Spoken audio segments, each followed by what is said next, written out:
Hello everyone, in this video I'm going to be reviewing the second part of the final project assignment, which is the argumentative research essay. I should mention, and this is a disclaimer, this may be the most challenging part of the final project because this is the most detailed part of the assignment. For the argumentative research essay, or part 2, here are my expectations. You are going to proceed from your research proposal. Remember, that's part 1, which I already discussed in my first video. From looking at your proposal, if I approve of it, you are going to begin research into your topic. So what I expect from you for this part, as I've outlined, there are specific learning outcomes.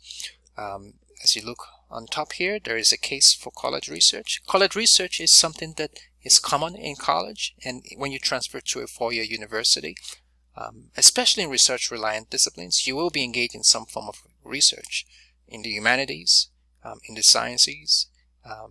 Maybe if you're a psych major or a nursing major, you will engage in some form of research as at some point during your educational growth as a college student.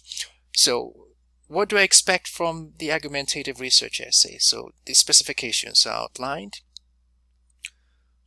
I expect, as I've mentioned here, it is a capstone project of this class, so you must take it seriously. It is an argumentative research essay, as I've mentioned. You are going to be showing evidence of higher order critical thinking and argumentative writing strategies that you've learned in this class, as I mentioned in the first video. And these are the requirements when it comes to research sources, or I'll call it variation of research resources that I expect to see. So you're not just going to go on Wikipedia. I hope you don't use Wikipedia as a source. You are going to use at least one book. It could be an ebook that is your preference source.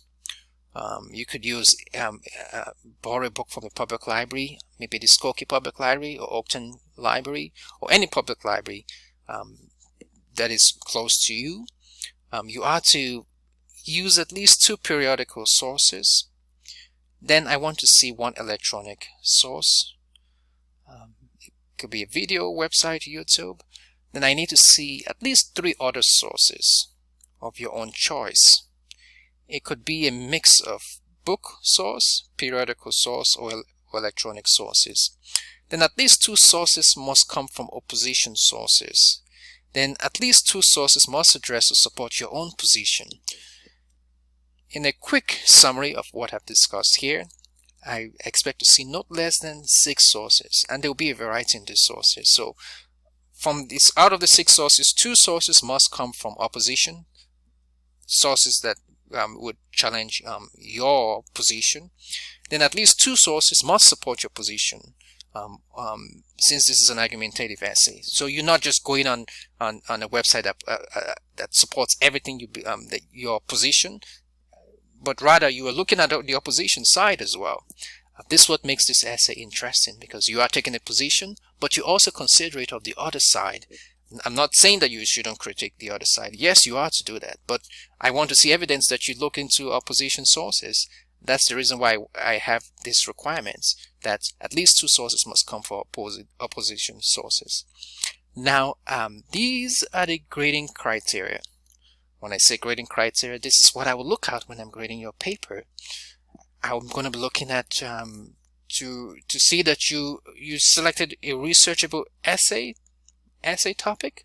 Hopefully it's the one I've approved. So when I'm grading your essay, I expect that it's the one that you've discussed in your research proposal.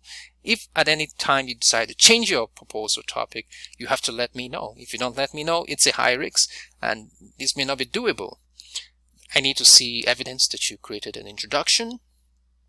I need to see that you've reviewed the background of the problem or relevance of the topic. I want to see you integrating your sources. This means I'm seeing evidence for analysis, synthesis of ideas, and a number of credible sources. I need to see evidence that you can address a position and anticipate opposing viewpoints or arguments for that position. I need you to see that you can analyze the quality of supporting evidence in favor of your position, or maybe not in favor of your position as well. I need to see evidence that you've established claims that are supported and developed by evidence. It could be summary, example, or from source text. I need to see evidence that you incorporate at least one photo image. It could be a graph or a table that speaks to your topic.